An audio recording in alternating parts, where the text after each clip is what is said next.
ঢাকা মহানগর উত্তর বিএনপি আয়োজিত এক বর্ধিত সভা অনুষ্ঠান অনুষ্ঠিত হয় 20 সেপ্টেম্বর 2025 পল্লবী 2 নং ওয়ার্ড কমিউনিটি সেন্টারে। উক্ত অনুষ্ঠানটির সভাপতিত্বে ছিলেন ঢাকা মহানগর উত্তর বিএনপি আহ্বায়ক এবং ঢাকা 16 আসন সংসদ সদস্য পদপ্রার্থী আমিনুল হক এবং প্রধান আলোচক ছিলেন ঢাকা মহানগর উত্তর বিএনপি সদস্য সচিব মোস্তফা জামান এবং বিশেষ অতিথি বিভিন্ন থানা পর্যায়ের নেতৃবৃন্দ ছিলেন। এবং আজকের এই অনুষ্ঠান সঞ্চালনায় সহযোগিতায় যিনি ছিলেন ঢাকা মহানগর উত্তর বিএনপি সদস্য এবং 2 নং ওয়ার্ড সাবেক কাউন্সিলর সাজ্জাদ হোসেন মোল্লা। অনুষ্ঠানে কোরআন তেলাওয়াত এবং দোয়া চাইলেন পল্লবী থানা বিএনপি আহ্বায়ক কামাল হোসেন খান। পুরো অনুষ্ঠান জুড়ে থাকবেন আমাদের সাথে। আমি ছিলাম আপনাদের সাথে শাহ আলম সম্রাট, রিপোর্টার এমসিবি টিভি। أعوذ بالله من الشيطان الرجيم.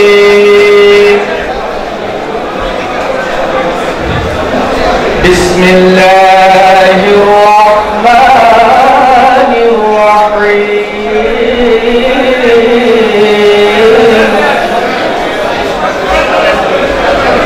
آمن الرسول بما أنزل إليه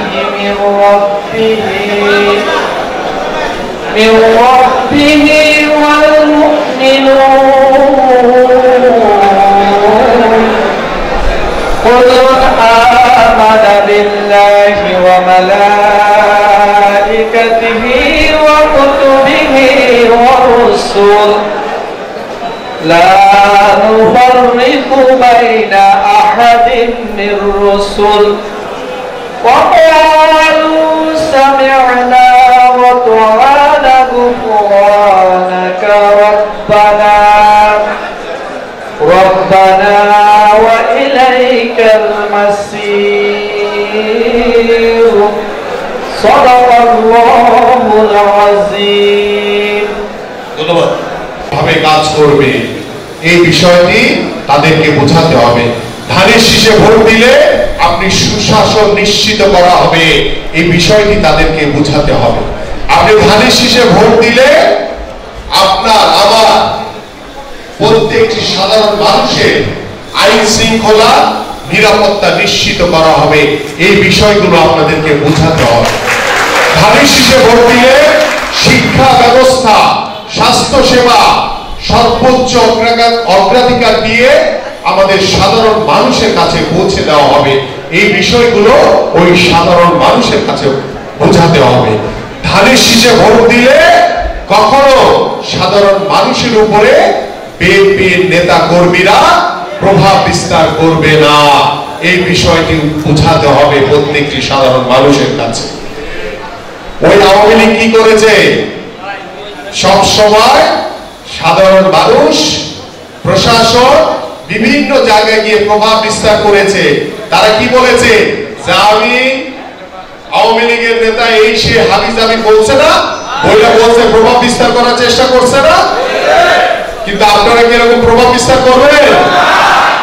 যদি করেন তাহলে কিন্তু রেহাই নাই। যদি আমার নলেজে আসে সবার আগে বহিষ্কার করব, তারপরে আমি নিজে বাদী হয়ে মামলা করব।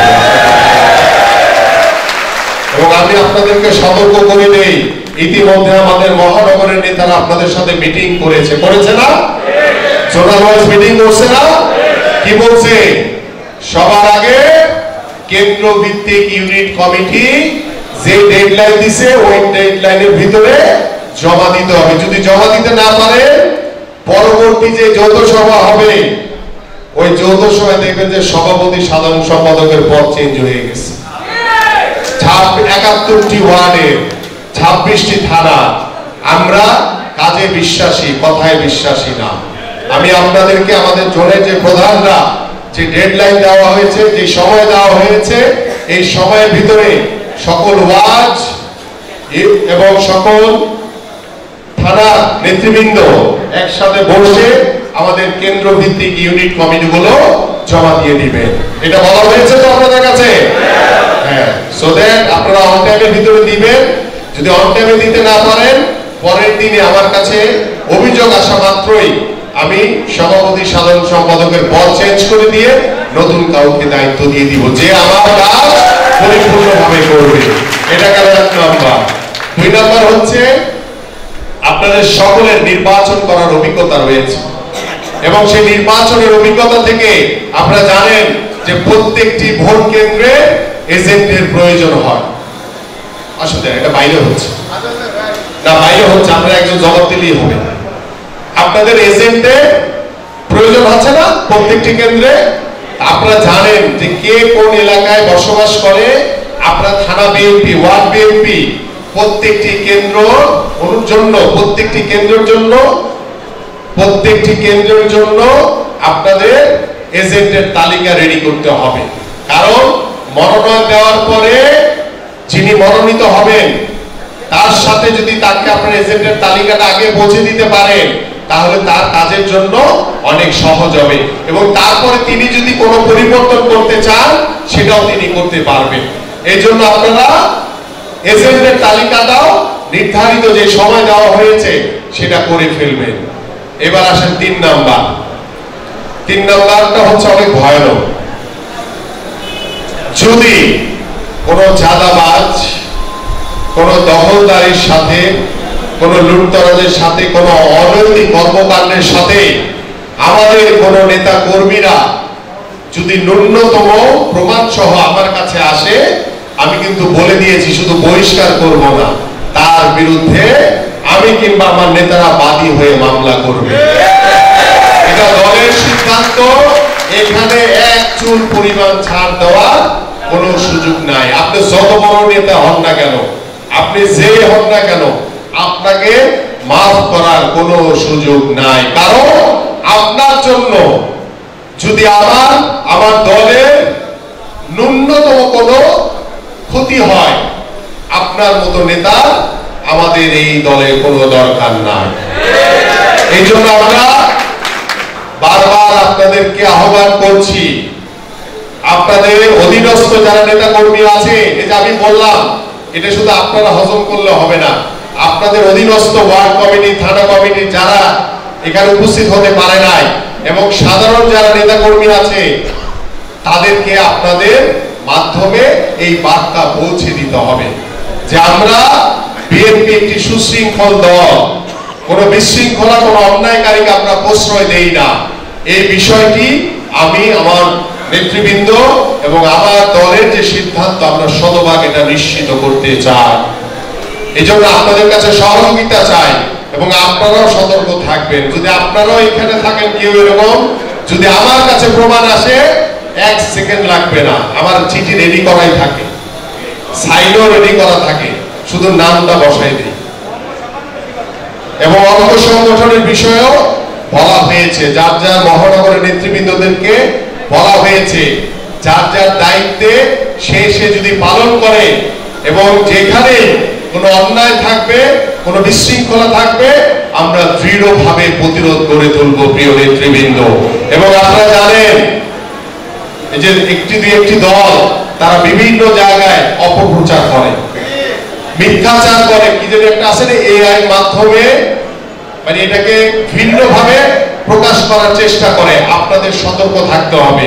আমি আরেকটি আহ্বান করব, দল করতে গেলে দলের ভিতরে ছোটখাটো দ্বিধা বিভক্তি, মতবিরোধ থাকতেই পারে। এটা এত বড় দল, আমরা এক পরিবারের সবাই না, কিন্তু হাজার হাজার লক্ষ লক্ষ পরিবার থেকে আপনারা এখানে উপস্থিত হয়েছে, এবং আমাদের পরিবারের ভিতরে, আমাদের সন্তানদের ভিতরে, আমার 3 সন্তান থাকলে 3 জনের 3 ধরনের মতামত থাকতেই পারে, দ্বিধা বিভক্তি থাকতে পারে। কিন্তু যখন পরিবার, যখন দেশ, যখন দলের স্বার্থ আসে, তখন কিন্তু আমরা সবাই এক হয়ে যাই, সেখানে কিন্তু কোনো দ্বিধা বিভক্তি নাই।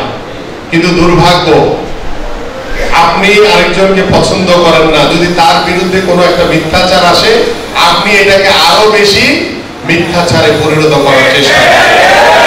এটা করবেন না দয়া করে। আপনার বিরুদ্ধে বা আপনার দলের কারো বিরুদ্ধে যদি কোথাও কোনো অন্যায় কিছু কেউ বলে থাকে, কোনো মিথ্যাচার করে, আপনাদের সকলের দায়িত্ব হচ্ছে সেটা সবাই ঐক্যবদ্ধভাবে প্রতিরোধ করা।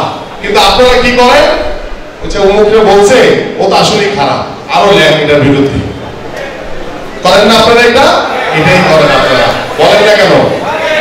এটাই করেন। কিন্তু ওর বিরুদ্ধে যে অন্যায় করেছে বা ওর বিরুদ্ধে যে লিখেছে, না এটা সত্য না, ও আমার দলের ছেলে, ও আমার ভাই, ওর বিরুদ্ধে যারা লিখেছে তার বিরুদ্ধে আপনারা সোচ্চার হন না। আপনারা যাকে ভিকটিম করা হয়েছে তার পিছনে আপনারা লেগে যান, কারণ সে আপনার পছন্দের নাই জন্য। এটা করা যাবে না, এটা করা যাবে না। এটা করে আপনি আপনার নিজের ক্ষতি করছেন।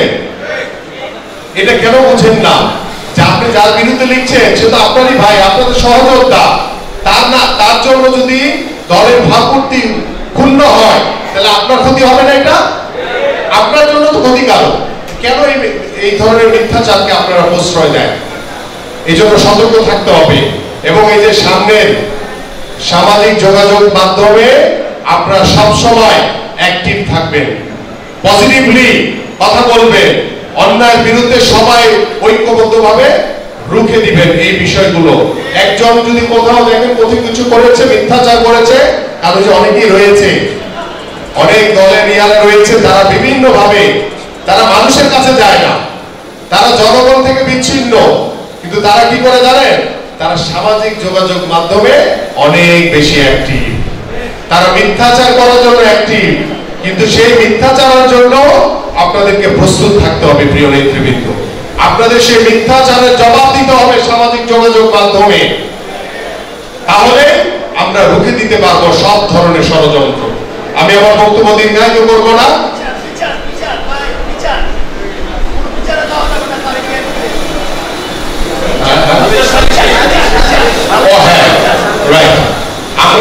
আমি যত আগেও বলেছি, আবারও বলছি, দয়া করে কোনো জায়গায় অতি উৎসাহী হয়ে কোনো বিচার কর্মকাণ্ড করতে যাবেন না।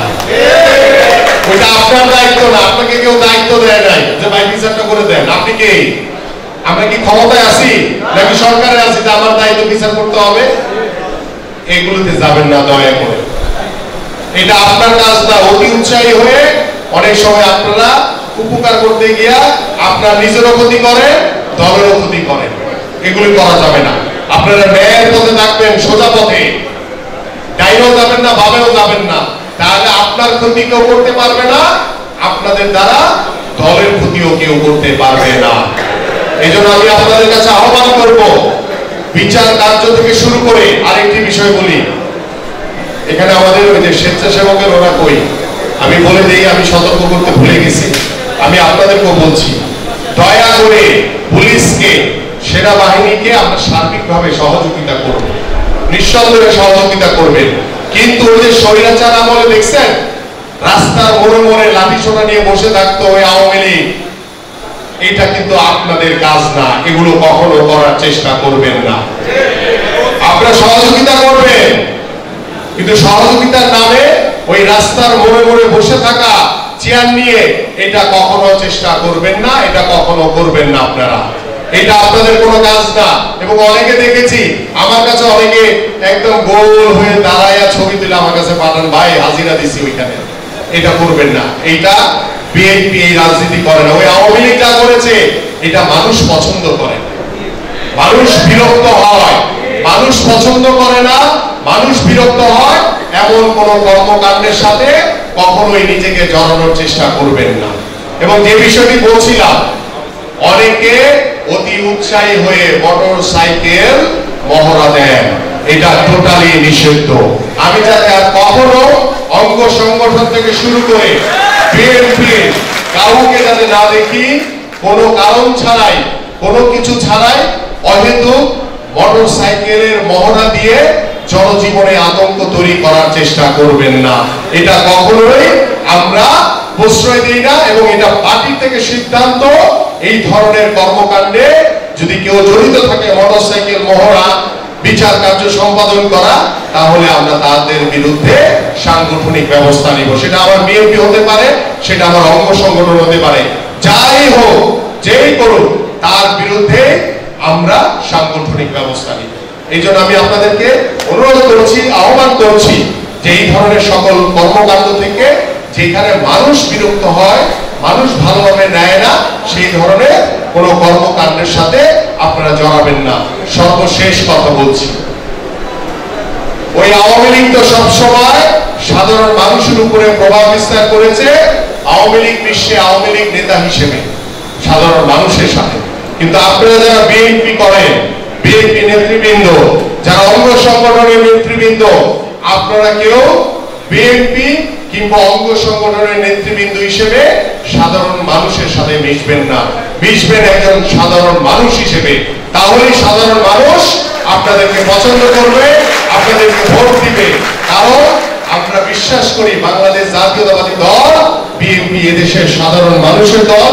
সাধারণ মানুষকে সাথে নিয়ে আমরা আগামীতে একটি সুন্দর মানবিক বাংলাদেশ গড়ব। এবং আমাদের ঢাকা মহানগর উত্তর বিএনপি সংগ্রামী যুগ্ম আহ্বায়ক আপনাদের সকলের পরিচিত আমাদের এবিএম রাজ্জাক ভাইয়ের মমতা মহিমা, তিনি অসুস্থ, তিনি মৃত্যুর সাথে পাঞ্জা লড়ছেন। আপনাদের সকলের কাছে তিনি দোয়া চেয়েছেন।